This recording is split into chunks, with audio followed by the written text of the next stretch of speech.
जय राधा माधवा कुंज बिहारी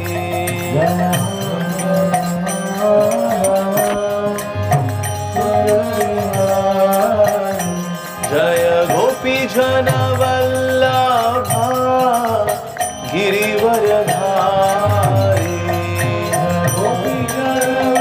गाइए सब गाइए। जय गोपी जन वल्लभा गिरिवरधारी।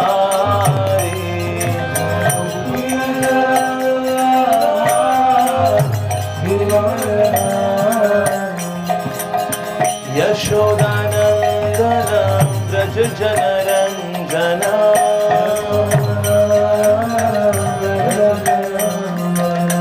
यशोदानंदन व्रज जनरंजन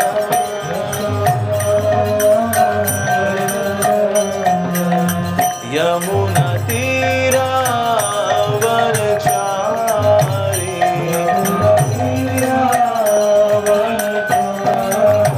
यमुना तीरा वनचारी।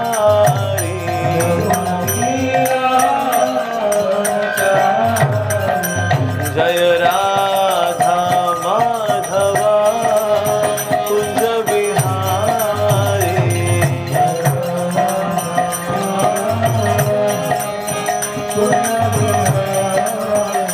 जय राधा माधवा कुंज बिहारी।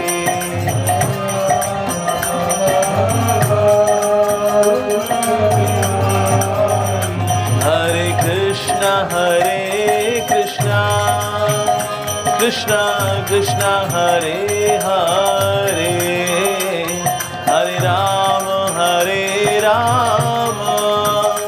राम राम हरे हरे।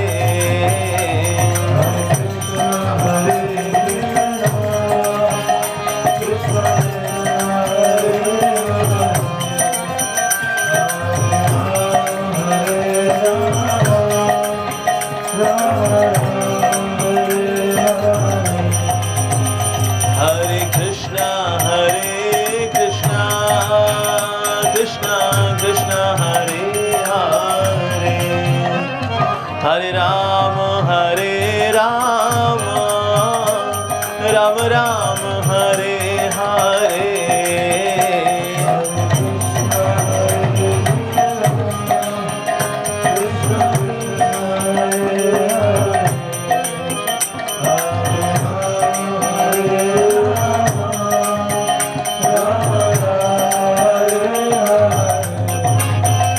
हरे कृष्णा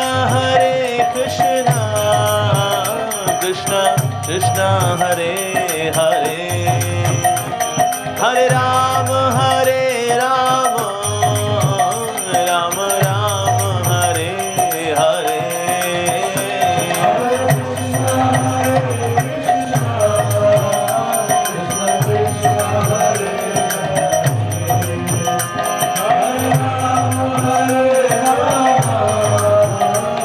बोलिए बोलिए मुंह खोलिए। हरे कृष्णा कृष्णा कृष्णा हरे हरे हरे राम राम राम हरे हरे।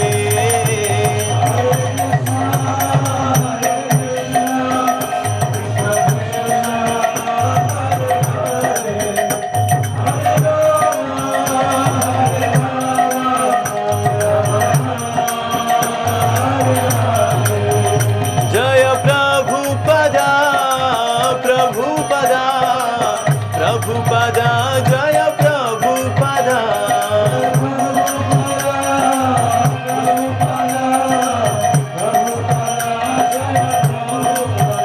जय जय प्रभुपाद जय जय प्रभुपाद।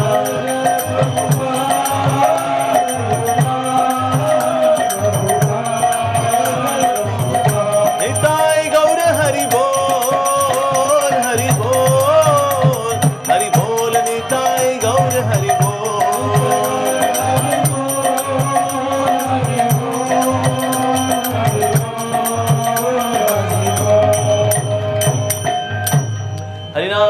कीर्तन यज्ञ की जय। जगत गुरु श्रील प्रभुपाद की।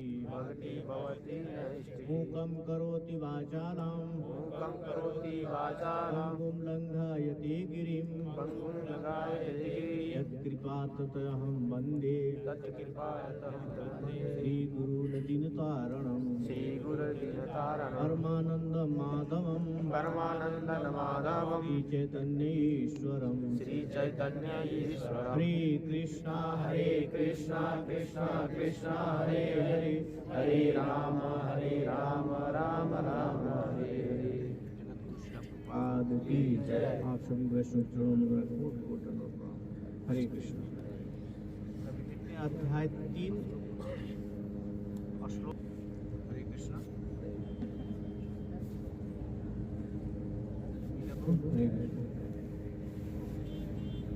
हरे कृष्णा कृष्णा कृष्णा हरे हरे हरे राम राम राम हरे हरे। भागवत गीता आप लोग लेके आएंगे प्लीज, क्योंकि आप लोग मालूम है डेली हर समय कृपया करके आप लोग लेके आएंगे तो अच्छा रहेगा। हरे कृष्ण। ये मे मत्मिदं नित्यं अनुतिष्ठन्ति मानव श्रद्धावान अंत अनुसूयन्तो मुच्यते ते अपि कर्मभिः। ये मे मत्मिदं नित्यम् अनुतिष्ठन्ति मानवा श्रद्धावान अंत अनुसूयन्तो मुच्यते ते अपि कर्मभिः। ये मे मत्मिदं नित्यम् अनुतिष्ठन्ति मानवा श्रद्धावान अनुसूयन्तो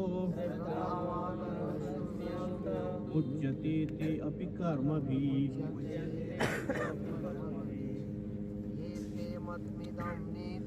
ये मे मत्मिदं नित्यम् तिष्ठति मानवः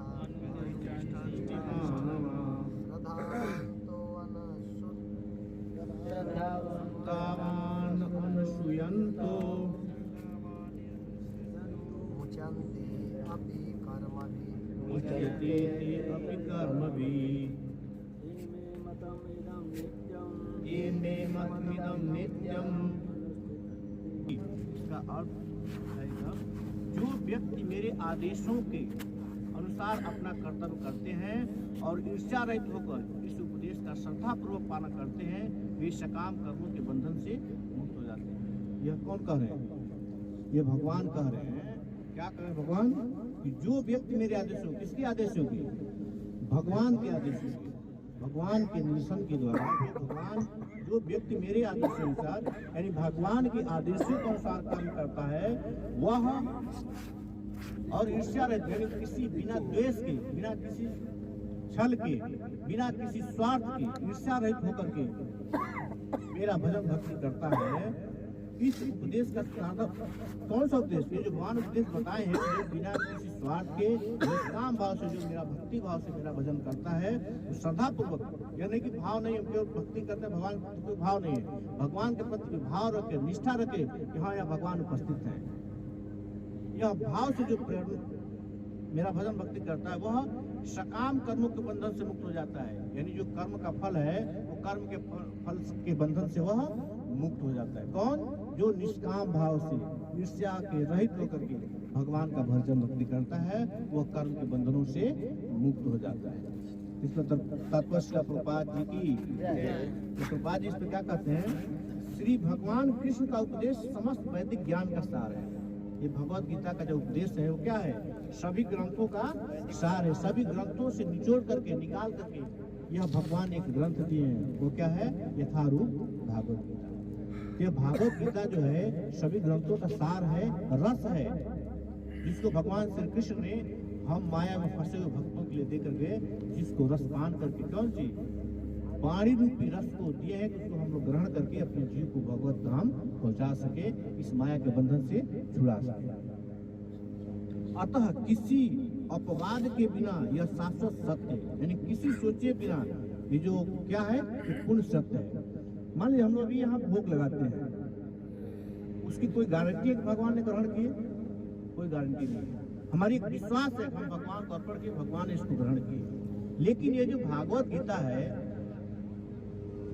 ये स्वयं एक महाप्रसाद है कि नहीं? ये भागवत गीता स्वयं एक महाप्रसाद है, भगवान के मुख से निकली हुई वाणी है। हम भगवान के उच्छिष्ट को ही ना महाप्रसाद करते हैं, उसको ग्रहण करते हैं। तो भागवत गीता भी क्या है? एक महाप्रसाद है, भगवान के मुख से निकली हुई वाणी है, जिसको हम सभी जीव को ग्रहण करना चाहिए। ये भागवत गीता क्या है? स्वयं एक महाप्रसाद है जो भगवान के मुख से निकली हुई वाणी है। जिस प्रकार वेद शाश्वत है, उसी प्रकार कृष्ण भावनामृत का यह सत्य भी शाश्वत है। जी क्या कहते हैं? जिस प्रकार वेद शास्त्र हमारा जो पुराण है वो पूर्ण सत्य है। पहले भी 10 अपराध में कहा गया कि उसमें कोई भी टीका टिप्पणी हमें नहीं करना चाहिए, पूर्ण सत्य है।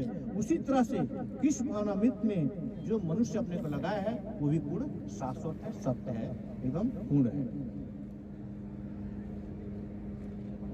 मनुष्य को चाहे कि भगवान से ईर्ष्या किए बिना इस आदेश से दृढ़ विश्वास रखे।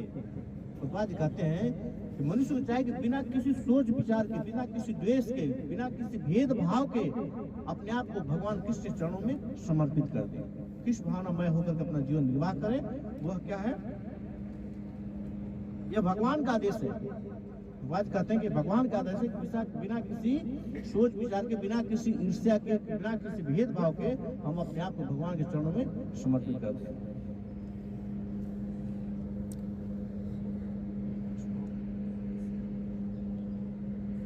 या 1866 पे स्टार्टिंग नहीं याद आ रहा है, 1866।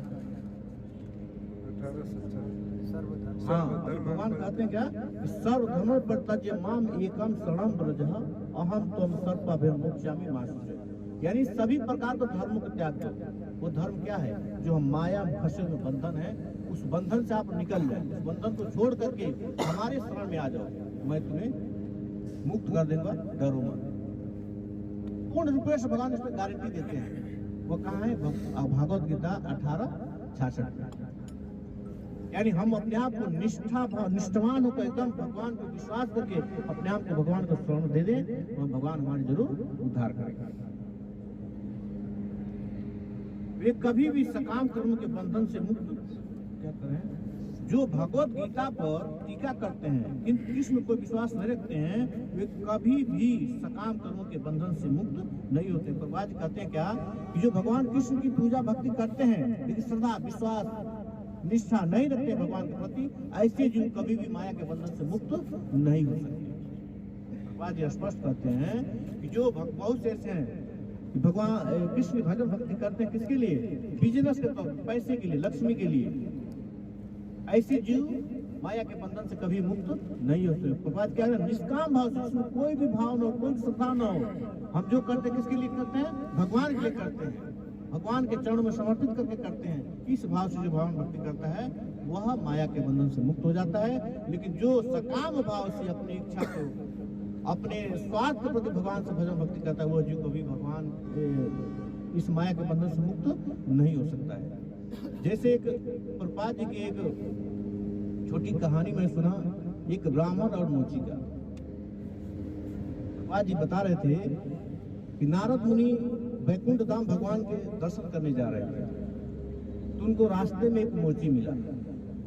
लेकिन मोची जो था भगवान के प्रति एकदम उसका निष्ठा था, वो काम था मोची का, लेकिन उसको मोची का जूते का सिलाई करते समय भी भगवान का नाम ही रटता रहता। यानी एक एक धागा डालता था जो जूते में, उसमें भी भगवान का नाम ही कूदता था। क्या था? हरे कृष्णा कृष्णा कृष्णा हरे हरे, हरे राम राम राम हरे।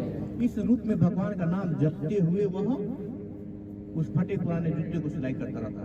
तो जो उसको पता चला कि नारद मुनि वैकुंठ को जा रहे हैं, भगवान का दर्शन करने जा रहे हैं, तो उन्होंने कहा कि आप भगवान से पूछिएगा कि हमारा कब मुक्ति होगा। नारद मुनि में भगवान से पूछेगा तो हमारा कब मुक्ति होगा। फिर वो चलते चलते कुछ आगे गए, आगे एक ब्राह्मण मिला। ब्राह्मण वेद शास्त्र पूरा पारंगत थे, उनको पूर्ण वेद शास्त्र, चारों वेद शास्त्र याद है, पूर्ण मतलब पारंगत थे वेद शास्त्र में। तो उन्होंने भी भगवान को उनसे, नारद मुनि से यही प्रश्न किया कि आप जब भगवान से मिलने जा रहे हैं तो भगवान से पूछिएगा कि मेरा मुक्ति कब होगा। तो नारद मुनि वैकुंठ गए, भगवान के धाम गए, भगवान का दर्शन किए, प्रणाम किए। तो उन्होंने भगवान से पूछा कि हमको रास्ते में दो व्यक्ति मिले, एक मोची और एक ब्राह्मण, और दोनों व्यक्ति का एक ही सवाल था कि हमारी मुक्ति कब होगा। तो भगवान ने कहा कि आप जाकर वहां उन दोनों भक्तों से बताना कि भगवान वैकुंठ में सुई में हाथी को पिरो रहे थे। भगवान ने नारद मुनि से कहा कि उनसे जाकर के उन भक्तों से कहना कि भगवान वैकुंठ में सुई में हाथी को पिरो रहे थे, घुसा रहे थे, इस पार से उस पार हाथी कर रहे थे। नारद मुनि वहां से आए, भगवान का दर्शन करके प्रणाम करके वहां से आए धराधाम पर। नहीं, वहां ये बताए और वह बोले उस मोची का उद्धार पहले होगा, लेकिन ब्राह्मण का उद्धार होने में बहुत टाइम है। बस इतना ही कह करके और बताए कि यह तुम जा करके वहां कहना कि भगवान वैकुंठ में सुई में हाथी पिरो रहे थे, घुसा रहे थे, हाथी घुसा रहे थे। भगवान नारद मुनि वहां से आए, तो आए तो पहले फिर वो मोची मिला, जिन्होंने पूछा कि भगवान से हमारा सवाल पूछे कि हमारा मुक्ति कब होगा। तो वो बताए, नारद मुनि उस मोची से कहे कि भगवान वैकुंठ में सुई में हाथी को पिरो रहे थे, हाथी को इधर से उधर घुसा रहे थे। तो मोची ने कहा भगवान की अद्भुत लीला है, भगवान क्या नहीं कर सकते, भगवान सब कुछ कर सकते हैं, जो नहीं होने वाला है वो भी भगवान कर सकते हैं। भगवान की एक अद्भुत लीला है, यह भगवान की असीम कृपा है और यह भगवान की असीम लीला है। यह करके वो नारद मुनि को प्रणाम किया। फिर आगे चल के फिर वो ब्राह्मण मिले, ब्राह्मण मिले तो वही पूछे कि भाई हमारा संदेश भगवान से बताए। तो बोला हाँ आपका संदेश भगवान को बताया मैं। तो भगवान वैकुंठ में क्या करे, तो भगवान बोले भगवान वैकुंठ में सुई में वो हाथी पिरो रहे थे, इधर से घुसा रहे थे। तो ब्राह्मण बोले कि आप क्या बकवास बात कर रहे हैं, क्या ऐसा संभव है। नारद मुनि से ब्राह्मण बोले यह तो संभव ही नहीं है, आप कैसा बकवास बातें कर रहे हैं, ये ऐसी अनर्गल बातें, बेकार की बातें हमसे न करें। भगवान से आप हमारा सवाल किए नहीं, बताए, पूछे नहीं, ये हमें बताइए। इतना ही कह के वहां से नारद मुनि चले गए। तो आप खुद सोचिए कि इस कहने का मतलब क्या। भगवान में जिसको निष्ठा है और सब जानते हैं कि भगवान सब कुछ कर सकते हैं, यानी उस मोची को असीम निष्ठा थी भगवान पे, एकदम विश्वास था कि हाँ भगवान ये कर्म किए होंगे और ये करते हैं वो। लेकिन एक ब्राह्मण वेद शास्त्र का पाठ का पूरा ज्ञाता होते हुए भी, वेद शास्त्र का ज्ञाता तो थे, लेकिन उनको भगवान पे श्रद्धा विश्वास अटिक नहीं था। इसलिए भगवान ने कहा कि मोची को उद्धार होने में बहुत जल्दी उद्धार हो जाएगा, लेकिन ब्राह्मण को उद्धार होने में बहुत अभी टाइम है। हरे कृष्णा कृष्णा कृष्णा हरे हरे, हरे राम राम राम हरे। कहने का मतलब है कि जो भी हम भजन भक्ति करते हैं एकदम पूर्ण हमको श्रद्धा होनी चाहिए, यहाँ भगवान है और भगवान ऐसा कर सकते हैं। हरे कृष्ण, मुक्त हो सकते हैं। किंतु एक सामान्य पुरुष भगवान के इस आदेशों में दृढ़ विश्वास करके कर्म नियम के बंधन से मुक्त हो जाता है, भले ही वह इस आदेशों का ठीक से पालन न करता हो।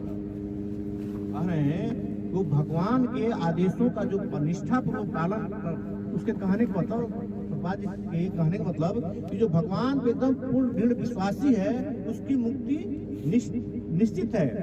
लेकिन जो केवल भगवान का ऊपर चलता भजन भक्ति करता है उसके मुक्ति में बहुत ही टाइम है। इसलिए हम भक्तों के एकदम भगवान पर दृढ़ विश्वास करके भगवान के चरण में अपने आप को समर्पित करके उनकी भजन भक्ति करना चाहिए। कृष्ण भावनामृत के प्रारंभ में भले ही कृष्ण के आदेशों का पूर्णतः पालन न हो पाए, किंतु चूंकि मनुष्य इस नियम से रुष्ट नहीं होता और पराजय तथा निराशा का विचार किए बिना निष्ठापूर्वक कार्य करता है। प्रभुपाद जी क्या कर रहे हैं कि कृष्ण भावनामृत के प्रारंभ में ही भले कृष्ण के आदेशों का पूर्णतः पालन न हो, किंतु चूंकि मनुष्य इस नियम के रुष्ट नहीं होता, पराजय तथा निराशा का विचार किए बिना निष्ठापूर्वक कार्य करता है। यानी हमको जो सेवा मिलता है भगवान के प्रति या भक्तों के प्रति जो सेवा मिलता है उसको हमको निष्ठापूर्वक करना चाहिए, एकदम विश्वास पूर्वक करना चाहिए कि हम भगवान की सेवा कर रहे हैं। क्योंकि एक दिन और भी मैं बोला कि हमको जो भगवान को हम दान दक्षिणा करते हैं वो तो भगवान अपने हिसाब से उसको प्लस माइनस करके उनको वापस दे देते हैं, लेकिन जो हम भक्तों के प्रति और भगवान के प्रति जो सेवा करते हैं वो हमको भगवान नहीं दे पाते, वो हमारा भगवान के पास इकट्ठा रहता है और उस सेवा के बदले हमको भगवान के धाम में ही उसका फल मिलेगा। लेकिन जो यहाँ जो दक्षिणा दान करते हैं वो दान को तो भगवान लौटा देते हैं, उसका हिसाब किताब जोड़ के किसी न किसी रूप में हमको वापस दे देते हैं। लेकिन जो हम भक्तों के प्रति और भगवान के प्रति निष्ठापूर्वक सेवा किए हैं उसकी वह फल वैकुंठ धाम में जीव जाएगा, वही उसको मिलेगा। क्योंकि हम भगवान से तो अपनी सेवा करा नहीं सकते, तो किसी न किसी रूप में दान का पैसा दान भगवान हमको दे देते हैं। इसलिए हमको निष्ठापूर्वक विश्वास पूर्वक भगवान भक्तों की और भगवान की सेवा करना चाहिए, अतः वह विशुद्ध कृष्ण भावनामृत को प्राप्त होता है। और जो निष्ठापूर्वक भगवान की सेवा भजन भक्ति करता है वह शुद्ध भगवान का भक्त हो जाता है। हरे कृष्ण। श्लोक नंबर 32 है।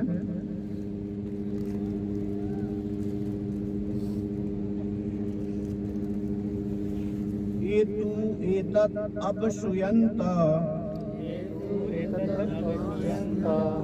न अनुतिष्ठन्ति मे मतम् सर्वज्ञान विवुद्धतान् विधिनष्ठान् अचेतस एतत् अवश्रुयन्तो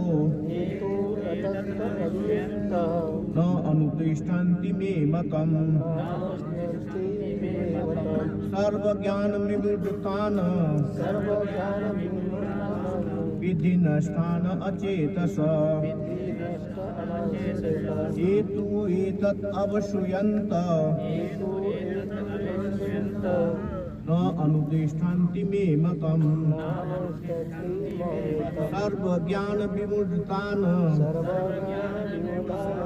विधिनष्ठान् अचेतस।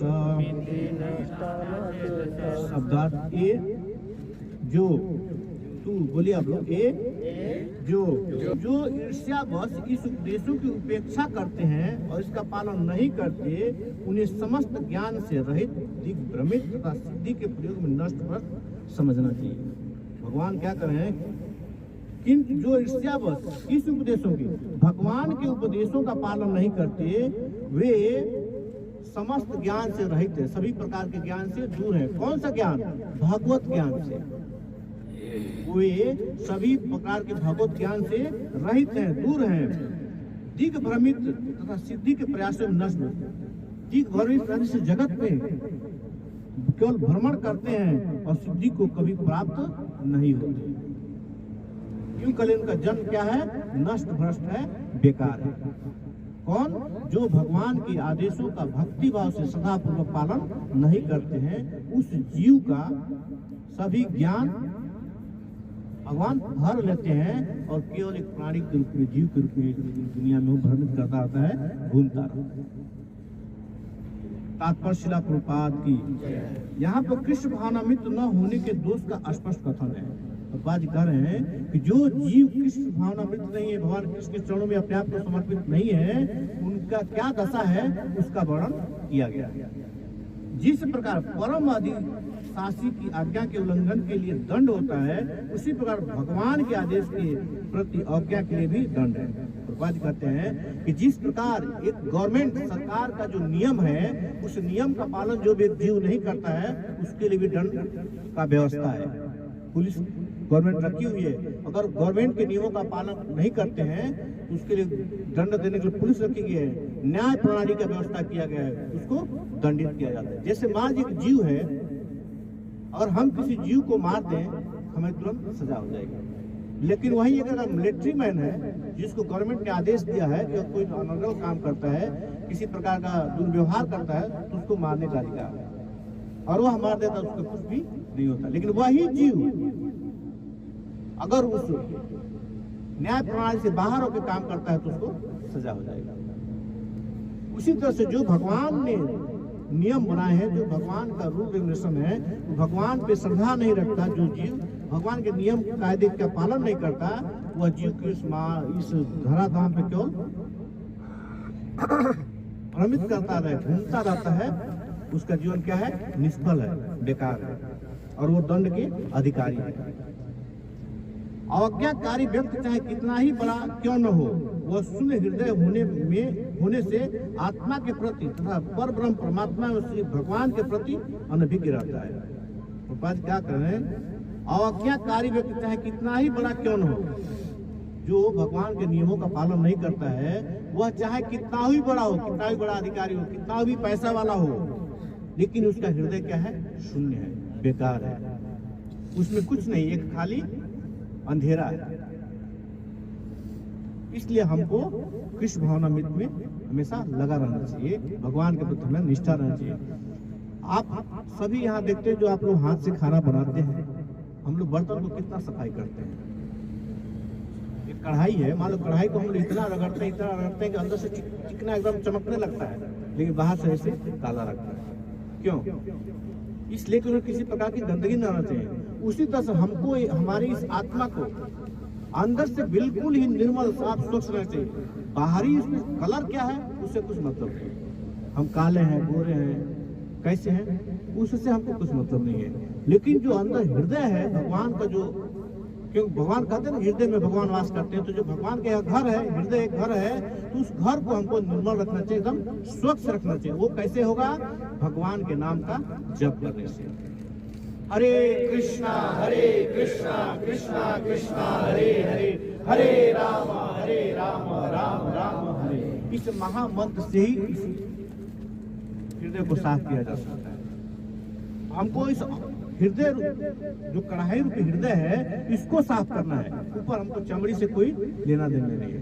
चमड़ी के कवर है ना, आवरण है, ढक्कन है, इस शरीर का कवर ढक दिया गया है। तो भगवान को उस हृदय की निर्मलता को देखते हैं, उसको स्वच्छ और साफ और शुद्ध रखना चाहिए। किसके प्रति? भगवान के भक्तों के प्रति।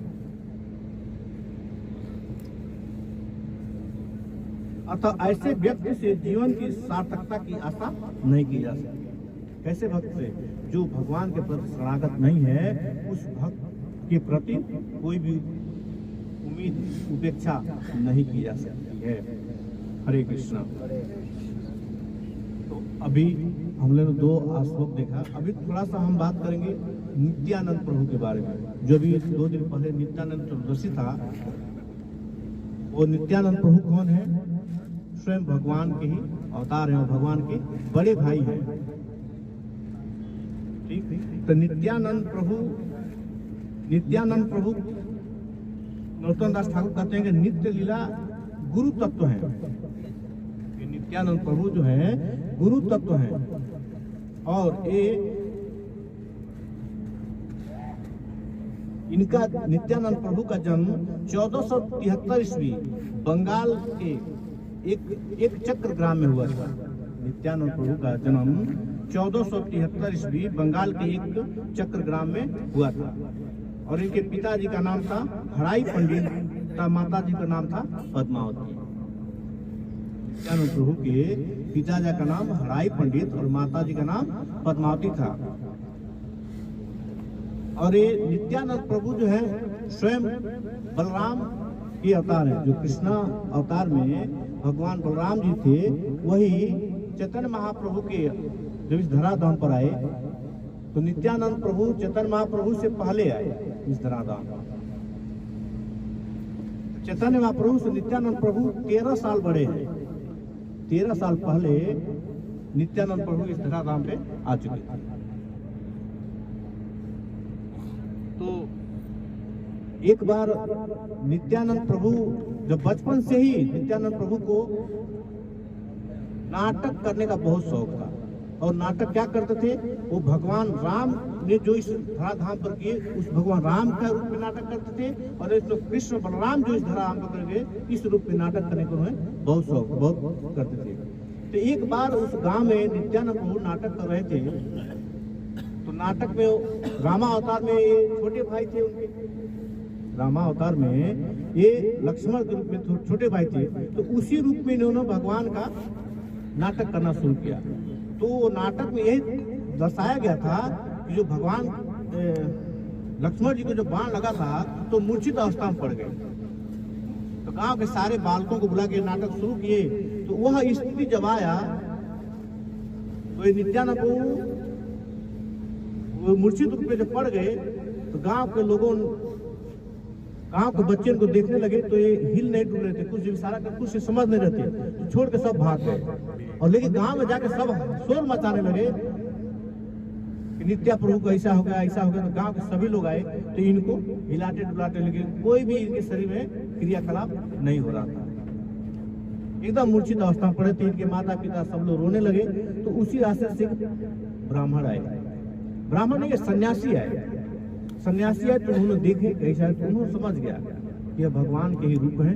और उन्होंने कहा कि कैसे इस की दशा हुई। तो बच्चों ने सारी कहानी बताई कि हम लोग नाटक कर रहे थे जिसमें लक्ष्मण का रोल अदा कर रहे थे। जब मूर्छित अवस्था में गए तो इसी हालत में गए और इसी हालत में रह गए। तो उन्होंने कहा कि कौन राम बना था, कौन हनुमान बना था और कौन सुसेन वैद बना था, उसी रूप में जैसे आप लोग वहाँ नाटक कर रहे थे उसी रूप में यहाँ नाटक करो। तो ऐसे तो नाटक करने लगे और वहां से एक पत्ती उत्ती तोड़ करके लाके सुसेन वैद को दिए और वो उसको मिक्स करके उसमें से रस निकाल करके नित्यानंद प्रभु के मुंह में थोड़ा सा डाले। जब थोड़ा सा डाले तो नित्यानंद प्रभु तुरंत ही उड़ गए। कहने मतलब कि वो हनुमान मूर्छित लीला में, भगवान की लीला में इतने निमग्न हो गए कि वो अपने आप को भूल गए। इसलिए गांव के लोग उनको सब बहुत ज्यादा उनसे प्यार करते थे, नित्यानंद प्रभु से। और इस प्रकार के अनेक लीलाएं नित्यानंद प्रभु अपने करते रहते थे। तो उस समय नित्यानंद प्रभु का 12 साल का उम्र था, 12 वर्ष के थे। तो वहां जो सन्यासी आए थे जब भाव देखे तो उनको यह भीतरी पता चला कि बालक के अंदर कुछ दिव्य शक्ति है और आगे चल के भगवान का बहुत बड़ा भक्त बन सकता है। तो इसलिए उनके माता पिता से उन्होंने उस बच्चे को ही मांग लिया। उनके माता पिता से उन्होंने कहा इस बच्चा को मेरे को दे दो। तो भीतर ही भीतर हराई पंडित तो बहुत ही उदास हो गए। उनकी माता जी बहुत, कोई भी अपने 12 साल के बच्चे को कोई मांगेगा आप हमें दे दो तो देगा, नहीं दे सकता है। लेकिन उनके माता भी बोले सत्य का जमाना, उनके माता पिता ने सोचा कि अगर हम नहीं देते, सन्यासी है, अगर कोई श्राप देगा तो हो सकता है मेरा बच्चा मर जाए। इसलिए उन्होंने दे दिया। चलो अगर भक्ति भगवान को हो जाता है, सन्यासी भी हो जाता है तो कम से कम धराधाम पे जीवित तो रहेगा, यह सोच करके उन्होंने उनको उस सन्यासी को, उस बालक को नित्यानंद प्रभु को दे दिए। और नित्यानंद प्रभु को दे दिए। इस व्यथा में हराई पंडित को इतना तकलीफ हुआ कि कुछ ही दिनों के बाद उन्होंने शरीर का त्याग कर दिया।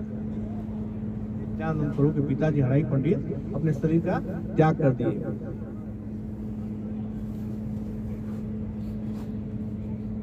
और उसके बाद उस सन्यासी के साथ 13 वर्ष की आयु में उस सन्यासी के साथ उस बालक को उन्होंने दे दिया और वो लेकर चले गए। और लेकर के चले गए कितना, 32 वर्ष तक। 32 वर्ष के जगह 32 वर्ष नहीं, 12 वर्ष तक, जब तक 32 वर्ष नित्यानंद प्रभु का उम्र हो गया तब तक उस सन्यासी के साथ वो हर धाम को घूमते रहे और हरि नाम का प्रचार करते रहे। 1506 ईस्वी में 32 वर्ष के आयु में चैतन्य महाप्रभु से और नित्यानंद प्रभु से मुलाकात।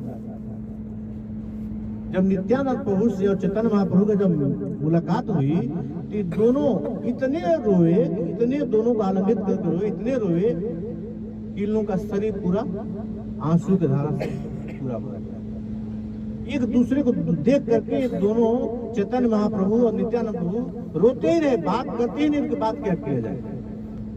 ये दोनों आपस में बहुत रोते रहे।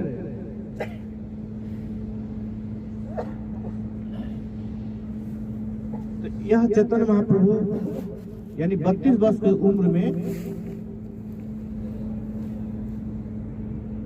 उस समय महाप्रभु का उम्र कितना था, 20 वर्ष हो चुका था। चैतन्य महाप्रभु का उम्र 20 वर्ष हो चुका था जब नित्यानंद प्रभु और चैतन्य महाप्रभु का मिलन हुआ था। और ये वहां से जा करके ये श्रीवास ठाकुर के यहाँ, ये लोग नित्यानंद प्रभु श्रीवास ठाकुर के यहाँ रहते थे, जहाँ उनकी श्रीवास ठाकुर की पत्नी का नाम था मालिनी देवी। मालिनी देवी नाम था, उनके यहाँ भोजन करते थे। तो मालिनी देवी भगवान विष्णु की बहुत ही, भगवान कृष्ण की बहुत परम भक्त थी, और वो डेली क्या करते थे, एक काला सा कटोरा था जिसमें भगवान को भोग लगाते थे। तो एक दिन क्या हुआ, कटोरा भोग लगा कर उठा कर वहां रखी और भूल गई। एक कौवा आया, उस कटोरे को उठा करके लेके चला गया। लेकिन यह लीला वो मालिनी देवी माता जी वो देख रहे थे, और जब कटोरा उठा कर लेके चला गया कौवा, तो बहुत ही भीतर भीतर दुखी हुई। ये भी नित्यानंद प्रभु का एक लीला है छोटा सा। तो वहाँ वह लीला मालिनी माता भी देख रही थी और नित्यानंद प्रभु देख रहे थे। नित्यानंद प्रभु आकर के वहाँ बैठ गए, तो फिर कौवा कुछ टाइम बाद वहाँ आया। तो नित्यानंद प्रभु ने कौवे के भाषा में उसको आदेश दिए कि तुम जल्दी से जल्दी वो कटोरा ला करके माता को दे दो, नहीं तो मैं तुमको छोड़ेगा नहीं।